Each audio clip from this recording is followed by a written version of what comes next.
जर तुम्ही अशा प्रकारे मिक्स व्हेज भाजी बनवली ना घरी, तर हॉटेलमधली भाजी तुम्ही विसरून जाल. ह्या भाजीसमोर हॉटेलमधली भाजी काहीच नाहीये. ह्यासाठी तुम्हाला व्हिडिओ शेवटपर्यंत बघावा लागेल. तर ह्यासाठी मी इथे 200 ग्राम टोमॅटो घेतलेत, म्हणजे 3 ते 4 टोमॅटो घेतलेत कापून. मग कांदे घेतलेत 2 ते 3, 10 लसणाच्या पाकळ्या घेतल्यात आणि 1 इंच आले घेतले. नंतर एक कढई गरम करून मी इथे टोमॅटो, त्यानंतर कांदा, अद्रक आणि लसूण 2 ते 3 मिनिटं चांगलं भाजून घेतलं आणि नंतर ह्यामध्ये मी 1 ग्लास पाणी घातलं, कारण की हे सर्व आपल्याला शिजून घ्यायचं. आता हे सर्व शिजून झाल्यानंतर आपल्याला ह्याची बारीक अशी पेस्ट करून घ्यायची आहे. पण पेस्ट करायच्या आधी हे सर्व साहित्य थंड झालं पाहिजे आणि मगच मिक्सरला आपल्याला याची पेस्ट करून घ्यायची. यामध्ये एक्स्ट्राचं पाणी घालायची गरज नाहीये, असंच तुम्ही पेस्ट करू शकता.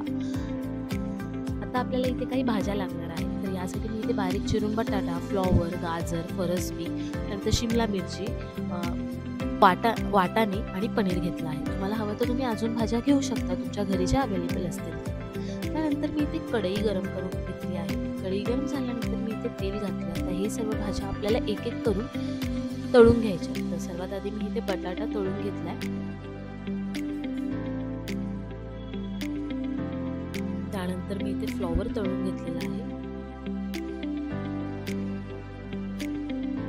मग फरसबी तळून घेतली. एक एक करून सर्व भाज्या तळून घ्यायच्या. गाजर तळून झालं. आता इथे पनीर तळून आहे आणि सर्वात लास्टला मी इथे शिमला मिरची आणि वाटाणे तळणार आहे. आता ह्याच कढईमधल्या तेलामध्ये मी इथे 1 चमचा जिरं घातले. जिरं चांगलं तडतडल्यानंतर मी यामध्ये 2 तेजपत्र घातलेले आहे आणि नंतर ह्यामध्ये घालायचं आपल्याला टोमॅटोची पेस्ट. नंतर मी ते एक मसाला तयार केला होता. त्यासाठी मी धना पावडर 1 टीस्पून, जिरा पावडर अर्धा टीस्पून, गरम मसाला अर्धा टीस्पून, काश्मीरी मिरची 1 टेबलस्पून आणि लाल तिखट 1 टेबलस्पून असं सर्व साहित्य मिक्स करून थोडंसं पाणी घालून त्याला मिक्स केलं आणि भाजीमध्ये घातलेलं आहे.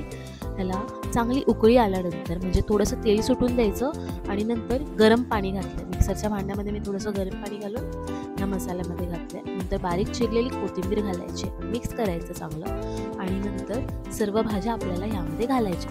तुम्हाला भाज्या हव्या तर तुम्ही उकळून देखील घेऊ शकता. फ्राय जर करायचं नसेल तर उकळून घेतल्या तरीही त्या चांगल्याच लागतात. त्या भाजीत तरीही खूप टेस्टीच बनते.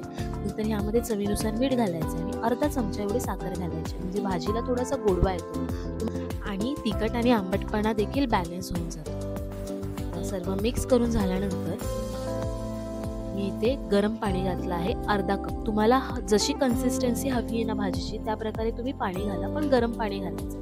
मी इकडे भाजी थोडीशी घट्टच ठेवणार आहे म्हणून मी अर्धाच वाटी पाणी घातलेलं आहे. त्यानंतर वरून थोडीशी कसुरी मेथी घातलेली आहे. मग मिक्स केले आणि 5 मिनिटासाठी मी ह्यावर झाकण झाकून ठेवले. 5 मिनिटानंतर झाकण काढलं आणि भाजी पुन्हा एकदा मिक्स करून घेतली आणि वरतून मस्त अशी मलाई घातलेली आहे आणि भाजी पुन्हा एकदा मिक्स करायची. खूप छान असा सुगंध येतोय. तुम्ही पण घरी नक्की ट्राय करा. हॉटेलपेक्षा पण खूप जास्त छान भाजी होते ही. घरी बनवून बघाच तुम्ही. आणि अशाच नवनवीन रेसिपी बघण्यासाठी माझ्या चॅनलला लाईक, सबस्क्राईब आणि शेअर करायला विसरू नका. थँक्यू.